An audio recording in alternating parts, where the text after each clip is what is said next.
Hello my sweet friends, and welcome to my channel where I share kinda shabby but always chic crafty inspirations. My name is Becky and I am so glad you stopped by. Now a few days before I recorded this video, I participated in my neighborhood spring vendor market and I made all kinds of little quilted cuties. I started with some book sleeves, and I created some that have tie closures or also a snap and a tab closure, and they are large enough that they actually can fit my Bible in there. They can also fit certain generations of Kindles and iPads as well. So how adorable are these? I also made tote bags, and I prefer mine with slightly longer straps. I don't like mine to fit right up underneath my armpit, so that way I can get in and out of it pretty easily. And I also have some gorgeous coordinating fabric in there, as well as a pocket, because I like to have somewhere inside my tote bag to put my phone. I also made these beautiful wristlets. Nice little zipper. Beautiful coordinating fabric on the inside. How cute is that? And then this is mine. The thing I've been getting the most use from is these little Keyring Coin Pouches. And she tiny, but she roomy. There is all kinds of stuff in here. I have lip gloss, hand lotion, some cash, credit cards, debit cards, and driver's license, chapstick, and also some change in there. And I have just found these to be so convenient to just grab and go when I don't feel like carrying my big purse inside somewhere. Now over the coming weeks, I am going to be showing you how I created each of these projects, but the most important thing that you'll need to know is how to actually quilt your fabric to make each of these pieces. So we're not going to be sewing any of these projects in entirety today. We're just going to learn how I quilt my pieces. So I'm going to demonstrate how I do my quilting panels using the wristlet size. That way I can keep this whole piece of fabric in the camera frame. And this is a 7" by 9" piece of fabric. And this one I have put in my inventory as Sunshine Patchwork because it just looks like a beautiful, happy little sunshine palette to me. I also have a bunch of different quilting rulers. You do not have to have all of these, but I find that this large ruler right here that I picked up from Walmart works really well.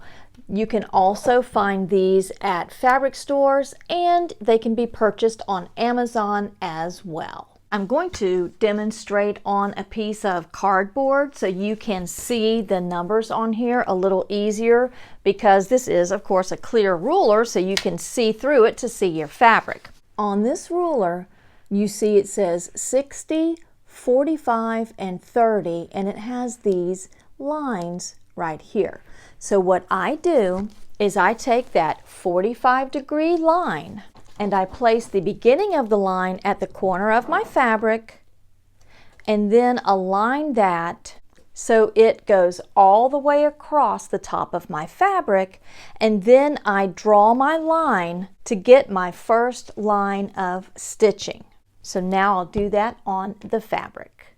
Again, I'm placing the beginning of that 45-degree line at the corner and lining that up at the top of my fabric here.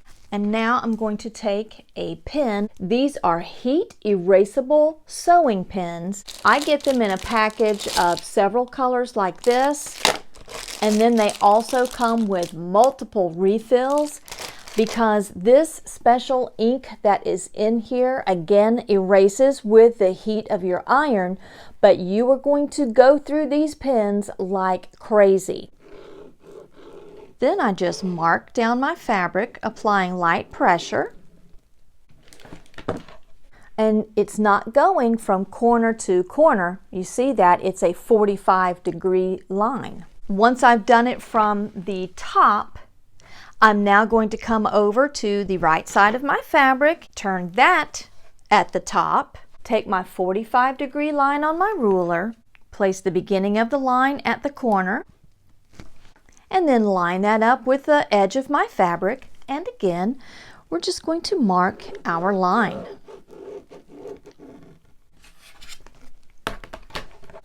And that's how we have it.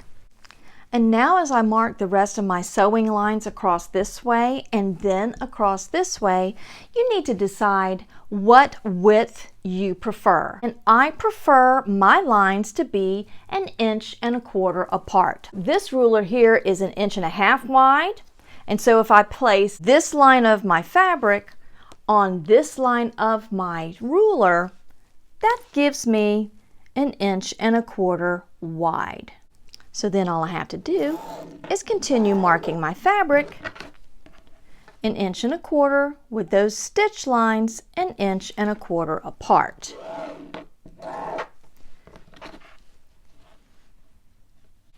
First marking all the lines this way,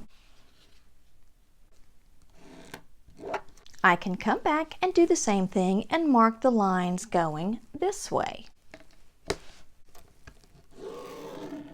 And with all of our lines marked, you can see that is just a beautiful little diamond pattern that's going to show up so nicely on our quilted panel. Now I have many different types of batting, but for this particular project, I am using the Polyfill Extra Loft, and it is the polyester quilt batting, and this is in a medium size. So if I were actually making a quilt, I could make a twin size quilt if I rolled this whole piece out and began quilting on top of that. We only want to quilt this single panel right here.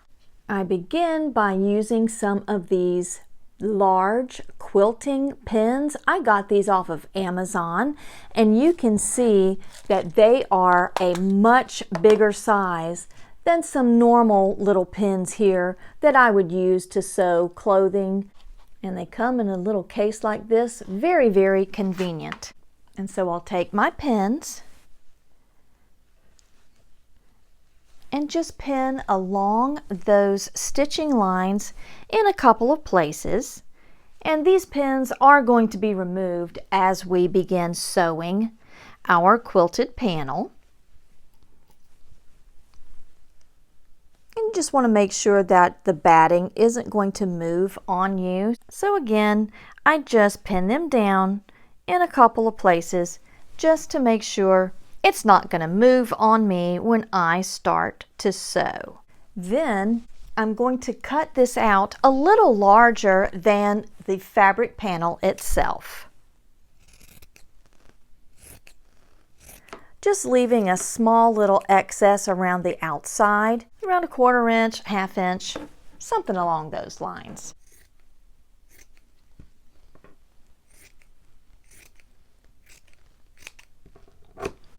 Just like that.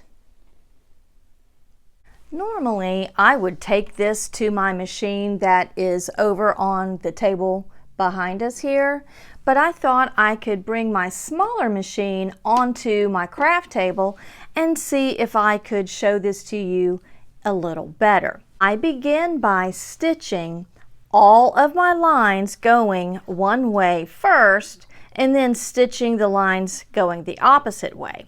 I'm actually going to move this pin because I'm going to start right here.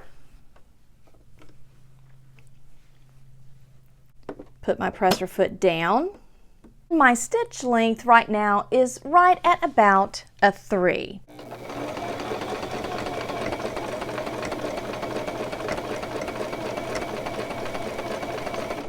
And when I get to the end of that line, I pivot, and I'm going to stitch down from this line that I just sewed down the edge to my next line here.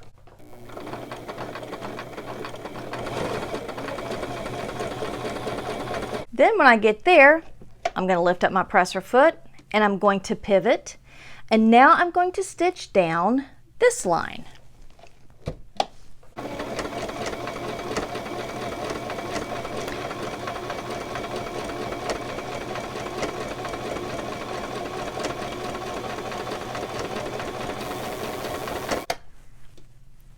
Lift up my presser foot and pivot.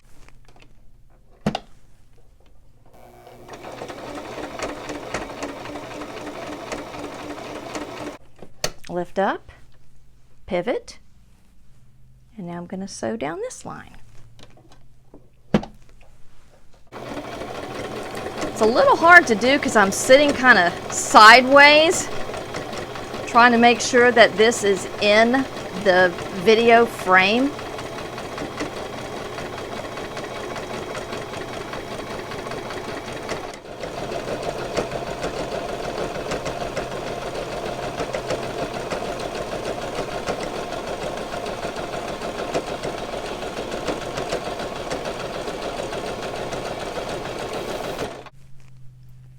So it's easier to see from the back. You can see that I've stitched down those lines. I just stitch down and come back up. Stitch across, go down, stitch back up. So that way I'm just going back and forth to do the lines going one way, and then I do that same thing, and then I would start here and I would do the same thing. Stitch and just keep stitching until I have all of those covered. And with all of our lovely little quilting lines stitched there, I am then going to take a quilting ruler and my rotary cutter, and I'm just going to line up and trim off the excess. I'm going to put the corner of the fabric on the lines there.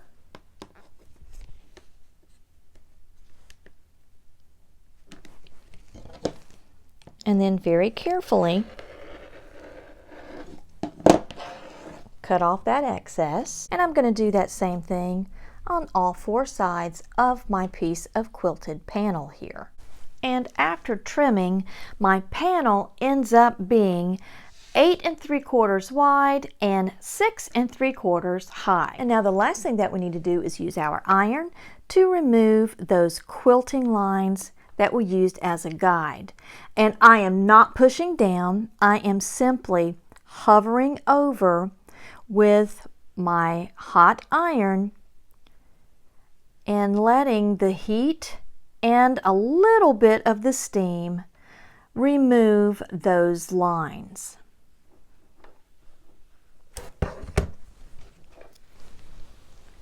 And so you can see they really disappear on this side. I haven't removed those yet. You can see them right there, and then they just disappear. Oops, except right there I need to do that. This is 100% cotton, and I have had good results with those lines coming out 100% from my project.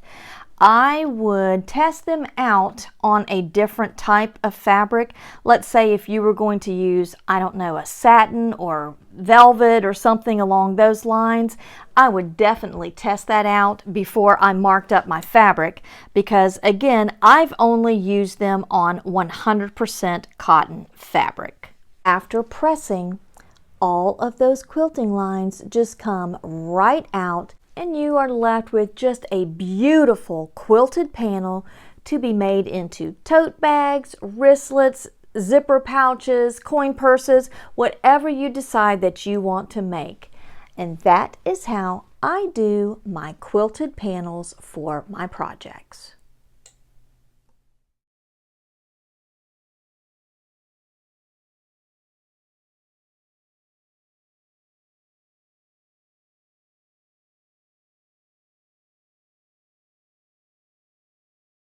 I hope you enjoyed this little tutorial here, and if you did, please remember to subscribe for more kinda shabby but always chic crafty inspirations. And until next time, my sweet friends, be blessed.